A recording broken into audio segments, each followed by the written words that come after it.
j'espère que vous êtes toutes et tous bien. Ça me fait très plaisir de vous retrouver aujourd'hui pour une toute nouvelle vidéo durant laquelle je vais être sacrément embêté parce que le film dont nous allons parler aujourd'hui, Furiosa, une saga Mad Max, est un film d'action vraiment fou, nerveux, agressif, un actionneur bien comme on aime, qui fait vraiment la différence avec la plupart des blockbusters sortis ces dernières années, notamment les Marvel, certains DC et certains autres blockbusters que je n'ai sans doute même pas vus parce qu'ils ne valent même pas la peine d'être vus. Donc c'était certain qu'en fait, qu'en allant voir un film ambitieux, bien fait, techniquement maîtrisé avec George Miller à la réalisation, on allait avoir un truc comme ça.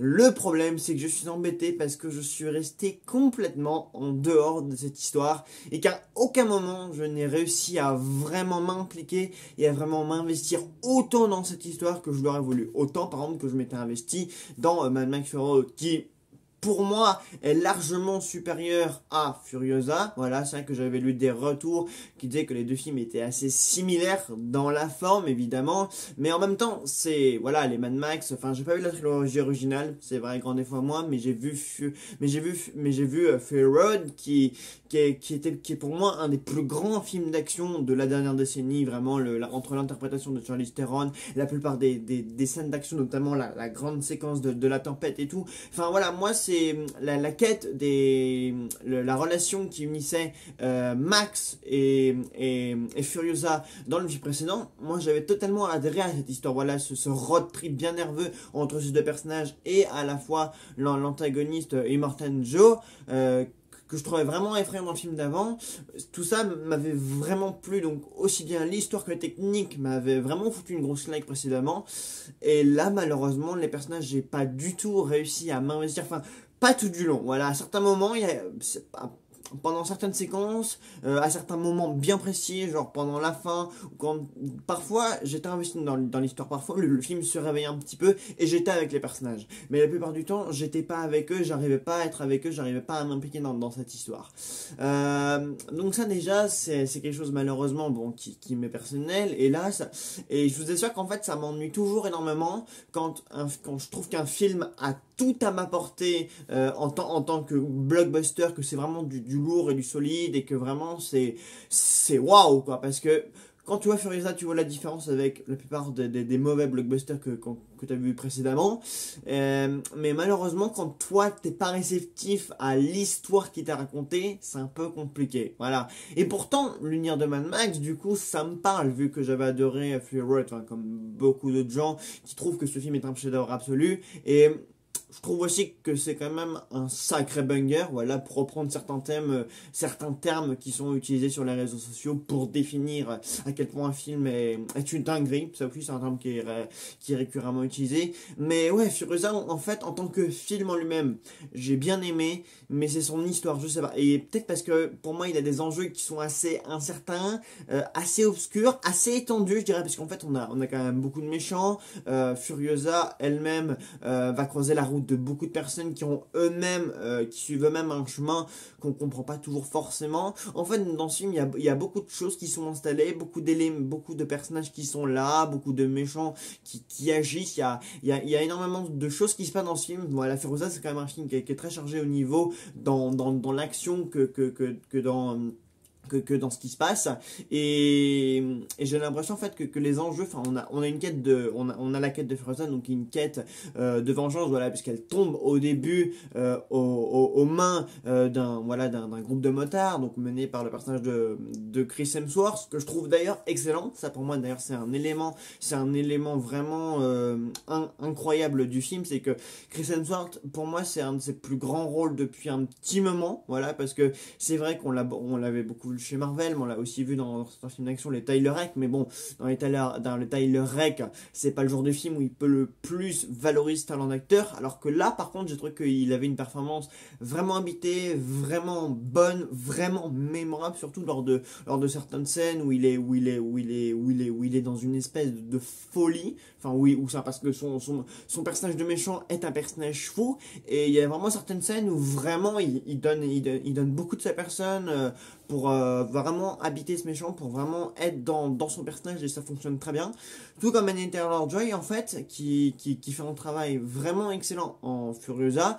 Et alors, me demandez pas de choisir qui je préfère entre, qui je trouve la meilleure entre Charlize Theron avant et Anya Taylor-Joy maintenant, sachant que elles incarnent le personnage sur deux époques différentes et qu'on forcément, vu que elles traversent deux histoires différentes, du coup elles jouent quelque chose de différent. Donc, mais je dirais que l'une comme l'autre ont fait un excellent job. Mais je trouve que le background de Furiosa est intéressant. Cela dit, j'ai pas réussi à m'impliquer dans son histoire. Voilà, j'ai trouvé la plupart des personnages assez antipathiques. J'ai pas réussi à m'attacher à eux. Voilà, ce que je trouve dommage, puisque c'est des personnages qui sont très bien joués, qui sont très bien incarnés, qui sont très bien dirigés, qui sont mis dans les meilleures conditions, enfin, qui sont vraiment bien valorisés. Enfin, je veux dire, la plupart des scènes dans lesquelles ces personnages sont impliqués sont vraiment excellentes. Donc, en soi, le problème, c'est que je trouve presque pas de défauts au film, si ce n'est quelques fautes de rythme. Voilà, à certains moments, ça va aller très vite, puis ça va ralentir, puis ça va aller très vite. Gros défaut pour moi, mais je trouve que toute la première partie avec la jeune Furiosa, elle est un peu longue quand même. Parce qu'à un moment donné, je me suis dit, mais quand est-ce qu'elle va arriver, Anya Taylor-Joy, sans déconner? Parce que moi, c'est surtout elle, cette version-là du personnage que j'attendais de voir. Or, on passe quand même au moins une bonne demi-heure, les 40 premières minutes, on les passe sur la jeune Furiosa quand même. Alors, la gamine, elle est très bien, et je suppose que c'était nécessaire pour qu'on comprenne le personnage de Furiosa et ses motivations par la suite, mais j'ai trouvé quand même cette partie extrêmement longue. Enfin, vraiment, au bout d'un moment, je me suis dit, non, mais cette introduction, cette ouverture, toute cette je trouve la mise en place, qu'elle s'étend beaucoup trop. Voilà, je pense que George Miller, il aurait pu, voilà, la couper un petit peu, parce que là, je trouve que il aurait pu au moins enlever 10-15 bonnes minutes au début, parce que là, je trouve que c'est une première partie qui est très longue, peut-être nécessaire, mais je pense qu'il aurait pu cutter un moment, parce que je me suis dit à un moment, mais allez, faut que le film il démarre un peu plus, quoi. Voilà, pour un film qui parle quand même de voiture, de vitesse, qui va généralement assez vite et à plein de tubes, bah là je pense que surtout au début, je pense que ça met un peu de temps à démarrer, quoi. Alors, nécessaire peut-être, mais un peu lent, un peu trop long à mon goût. Donc ouais, quelques fautes de rime par-ci par-là, une mise en place qui est beaucoup trop longue, qui s'étend un petit peu, des enjeux un petit peu incertains, un peu trop étendus, peut-être un peu trop de méchants aussi, même si Chris Hemsworth ressort pas mal quand même, faut l'avouer. Voilà, globalement, je pense que j'ai déjà à peu près tout dit sur Furiosa, il n'y a pas grand chose à dire, si ce n'est que c'est quand même un blockbuster qui est beau, voilà, visuellement, il y a quand même des plans magnifique. Voilà, George Miller, par exemple, James Cameron c'est l'eau, bah apparemment George Miller c'est le désert, quoi. C'est le sable, c'est les étendues jaunes, c'est les tempêtes de sable, c'est le ciel, voilà, c'est le désert. Voilà, on a trop ce que l'eau est à James Cameron, bah le désert là à George Miller. Voilà, littéralement. Enfin, vraiment, c'était déjà frappant dans Fury Road, mais là, enfin, je veux dire, il y a des plans sur le désert, même, peut-être aussi un peu les voitures, hein, voilà. Il aime aussi la mécanique que George Miller, parce que vraiment, il a toujours autant de plaisir à filmer des grosses séquences de voitures qui se poursuivent les unes sur les autres avec des gens qui sont en train de se bastonner derrière. Et ça, c'est aussi pour ça que le film a été beaucoup comparé à Fury Road, d'ailleurs, parce que dans Fury Road, il y avait énormément de séquences de bagnoles comme ça. Je suppose que dans la trilogie originale aussi comme ça, avec Mel Gibson, il y a ce genre de choses. Il aime aussi beaucoup filmer les motos qui descendent comme ça des montagnes, et les motos qui se rassemblent à un point et pour filer droit devant. Il aime beaucoup filmer ça apparemment, et enfin il filme beaucoup ça et il le filme très bien. Mais de toute façon, c'est pas d'un point de vue mise en scène et réalisation qu'il y a des problèmes. Pour moi, c'est vraiment au niveau des personnages et de comment il les présente. Il n'y a pas beaucoup de dialogue, mais d'ailleurs ça a été un tout petit peu discuté lors des premiers retours, c'est que George Miller trouve que les dialogues ça le ralentit, et effectivement il n'y a pas beaucoup de dialogue.